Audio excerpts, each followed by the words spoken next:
வணக்கம். செல்வகுமாரின் மாலை வானிலை ஆய்வறிக்கை. அதிகாரப்பூர்வ வானிலை அறிக்கைக்கு இந்திய வானிலை ஆராய்ச்சித்துறை அறிக்கையை பார்க்கவும். 2026 மார்ச் 6 வெள்ளிக்கிழமை மாலை நிலவர ஆய்வறிக்கை. தலைப்புச் செய்திகள். 2-3 நாட்களுக்கு அதிகரித்திருக்கும் வெப்பம் அதற்கு பிறகு குறையும், அதற்கு பிறகு மேகமூட்டம், அதற்கு பிறகு தூறல் சாரல், இறுதியில 18ஆம் தேதிக்கு மேல் மழை, மாத இறுதி வாரம் கனமழை, இறுதி 10 நாட்களுக்கு நல்ல மழை தெரிகிறது. மார்ச் ஒரு வித்தியாசமாக இருக்கும் என்று எதிர்பார்க்கப்படுகிறது. நாம் நீண்டகால அறிக்கையில் கொடுத்தபடி 8ஆம் தேதி ஒரு 8லிருந்து 15க்குள் ஒரு நிகழ்வு, 15லிருந்து 22க்குள் ஒரு நிகழ்வு, மாத இறுதி வாரம் ஒரு நிகழ்வு என்று அடுத்தடுத்த நிகழ்வுகள் இருகாற்று இணைவை ஏற்படுத்தி மழை மேகங்களை உண்டு பண்ணுதலும், மழை சாரல் தூறலையும், அதற்கு பிறகு நல்ல மழை பொழிவையும் கொடுக்க போகிறது. எங்கே எப்படி என்பதை பார்ப்போம். தற்பொழுது உயரழுத்தம் நீடித்துக் கொண்டிருக்கிறது. அந்த உயரழுத்தமும் சற்று விலகுகிற காரணத்தினாலே தாழ்வழுத்தம் இல்லாமல் தெற்கு காற்று நுழைய இருக்கிறது. தெற்கு காற்று நுழைவதன் காரணமாக, அதாவது அதில் இருக்கக்கூடிய நீராவி இருகாற்று இணைவு ஏற்படாமல் மேகமூட்டங்கள் உண்டு பண்ண சாதகம் இல்லாமல், நாளை ஒரு நாள் அதில் இருக்கக்கூடிய ஈரப்பதம் வெப்பத்தால் லேசாக்கி மேலெழுந்து கர்நாடக எல்லையோர மாவட்டங்கள், ஆந்திர எல்லையோர மாவட்டங்கள் மற்றும் கேரள எல்லையோர மாவட்டங்கள், உள் மாவட்டங்களுக்கும் கொஞ்சம் வெப்பத்தை அதிகரித்து காட்டும், அதிகரித்து கொடுக்கும். அதாவது நாளை வேலூருக்கு 101 டிகிரி 102 டிகிரி வரை போகும். ஈரோட்டுக்கு 100 டிகிரி தொடும். அதே போல திருப்பூர், கோயம்புத்தூர், ஈரோடு, கரூர் போன்ற மாவட்டங்கள்ல 100 டிகிரிக்கு நெருக்கமாக அமையும். அதாவது 98.6 டிகிரி ஃபாரன்ஹீட் வரைக்கும் எட்டும் பல இடங்கள்ல. அதே போல தென் மாவட்டங்கள்ல 37 டிகிரி அதாவது 98.6 டிகிரி ஃபாரன்ஹீட் வரை எட்டும். ஆக கண்டிப்பாக சில இடங்கள்ல 100 டிகிரி 101, வேலூர்ல 102 கூட வாய்ப்பு இருக்கு. இது நாளை ஒரு நாள் மட்டும்தான். இன்றைக்கும் நாளைக்கும் தான் இந்த உச்சபட்ச வெயில் சொல்லியிருக்கிறோம். 8ஆம் தேதி அப்படியே கொஞ்சம் கொஞ்சமாக குறைய தொடங்கும். 9ஆம் தேதி நல்லாவே தொடங்கினோம். 9ஆம் தேதியே மேகமூட்ட தூறலுக்கு வாய்ப்பு இருக்கு. 10ஆம் தேதி ஒரு சில இடங்கள்ல தூறல் நனைக்கும் மழை பொழிவிற்கு வாய்ப்பு இருக்கு.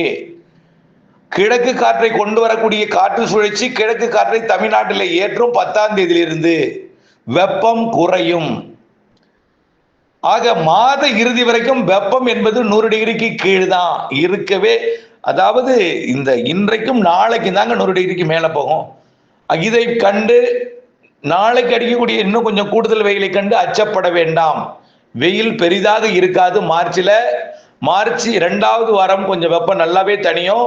3வது வாரம் இன்னமும் தனியும். 4வது வாரம் நல்லாவே தனிஞ்சிருக்கும். 4வது வாரம் சில நாள் மழை காலம் போலவே மாலை இரவு மழை காணப்பட போகிறது. எல்லா மாவட்டங்களுக்குமே அது தெரியுது. அதாவது செட் ஆகிறதை பொறுத்து மாறி மாறி வடகடலோரம், ஆந்திர எல்லையோரம், கர்நாடக எல்லையோரம், வட உள் மாவட்டங்கள், டெல்டா, மேற்கு மாவட்டங்கள், உள் மாவட்டங்கள், தென் மாவட்டங்கள், தென் மாவட்ட மேற்கு தொடர்ச்சி மலை, கண்டிப்பாக தென் மாவட்ட மேற்கு தொடர்ச்சி மலை, கேரளா எல்லாம் நல்ல மழை இருக்கு. அது முதல்ல வெப்பம் குறைதல் 8ஆம் தேதிக்கு மேல. 10ஆம் தேதியிலிருந்து இன்னும் கொஞ்சம் குறையும். 15ஆம் தேதியிலிருந்து நல்லாவே குறையும். 10ஆம் தேதிக்கு மேல மேகமூட்டமும் சொல்லிட்டேன். மேகமூட்டம் இருக்கும். ஆங்காங்கே தூறல் வானிலை, நனைக்கும் மழை வானிலை கொடுக்கும். 13ஆம் தேதிக்கு மேல அங்கங்கே லேசாகும், பெய்ய ஆரம்பிக்கும். ஆனால் பரவலாக எல்லா இடத்துக்கும் 13ஆம் தேதி கிடைச்சிடாது. 15ஆம் தேதி கொஞ்சம் லேசா மிதமா ஆங்காங்கே பெய்ய ஆரம்பிக்கும். 16, 17 இன்னும் கொஞ்சம் பரவலாகும். 18ஆம் தேதியிலிருந்து மிதமானது முதல் சற்று கனமழையா மாறும். 19, 20 நல்ல மழையே இருக்கு. மாத இறுதி வாரம் கனமழையே இருக்கு. தமிழ்நாட்டுக்கு மட்டுமல்ல, தமிழ்நாட்டை விட கூடுதல் மழை இருக்கும் ஆந்திர பிரதேசம், கர்நாடகா, கேரளாவிற்கு, தெலுங்கானாவிற்கும், ஒடிசாவிற்கும், சத்தீஸ்கருக்கும், மகாராஷ்டிராவிற்குமே மழை வாய்ப்பு, கோவா வரைக்கும். ஆக இந்த அதாவது இருகாற்று இணைவு என்பது தமிழ்நாட்டை விட கிழக்கு காற்று தமிழ்நாடு வழியாக வட இந்திய நிலப்பகுதிகளில் அமைய போகிற ஒரு காற்று சுழற்சி. அதாவது வங்கக்கடலையும் ஒரு காற்று சுழற்சி இருக்கும், தாழ்வு நிலை இருக்கும். வட இந்திய நிலப்பகுதியிலையும் தாழ்வு நிலை இருக்கும். இந்த தாழ்வு நிலை காற்று கிழக்கு காற்றை கொண்டு வந்து வடக்கு நோக்கி அனுப்போம். அப்போ வடக்கிலிருந்து வரக்கூடிய காற்றும் கிழக்கிலிருந்து வரக்கூடிய காற்றும் தென்னிந்தியா முழுவதுமே மழை பொழிவை இந்த மாத இறுதி வாரங்கள்ல கொடுக்க போகிறது.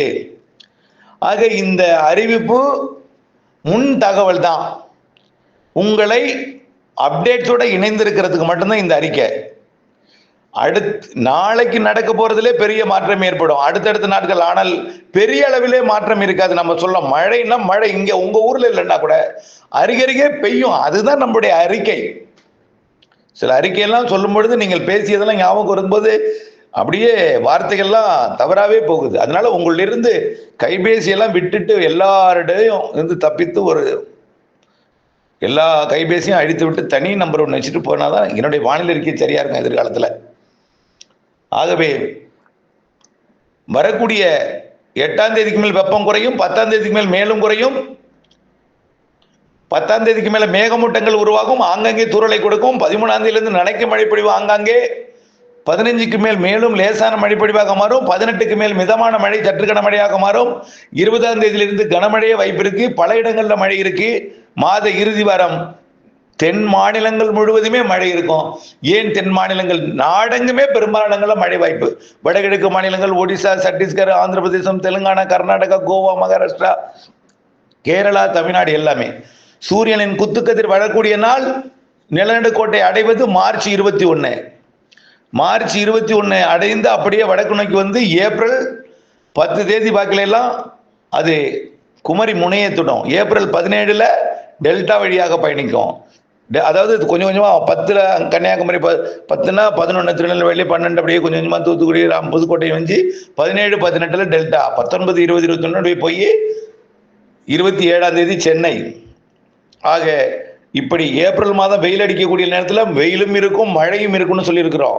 ஏப்ரல் மார்ச் இறுதியிலேயே இந்த மழை பிடிப்புக்கு மார்ச் இறுதி வாரம் மழை வானிலை இருக்குங்க, வெயிலும் இருக்கும் மழையும் இருக்கும்னு சொல்லியிருந்தோம்.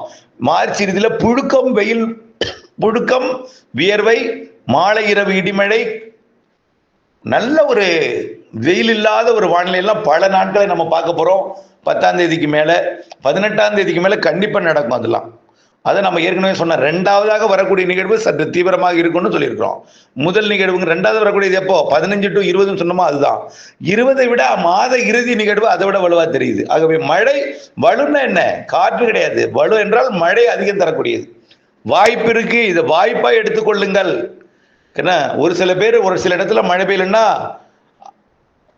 வானிலை அறிக்கையை கேட்கணும், எங்க மழை பெஞ்சிருக்கு, எத்தனை சதவீதம் மழை பெஞ்சிருக்கு, எவ்வளவு ஊர்ல மழை பெஞ்சிருக்குன்னு தெரிஞ்சதான் கரெக்டா இருக்கும். தென் மாவட்டங்கள், மேற்கு மாவட்டங்கள்லாம் கடந்த சில நாட்கள் வரைக்கும் முன்னாடி கூட மழை பெய்து தான் ஓய்ஞ்சிருக்கு. இப்பதான் மழை இல்லை. அது மழை மீண்டும் தொடங்க போகுது, வெயில் குறைய போகுது. 10ஆம் தேதிக்கு மேல மாத இறுதி வாரம் கனமழை இருக்கு, பரவலாகவே இருக்கு. 15ஆம் தேதிக்கு மேல கொஞ்சம் ஆங்காங்கே நனைக்கும் லேசான மழையாக மாறும். மேகமூட்டம், வெப்பம் தெரிதல் 10ஆம் தேதி. இணைந்தே இருங்கள் அப்டேட்ஸுடன். நன்றி.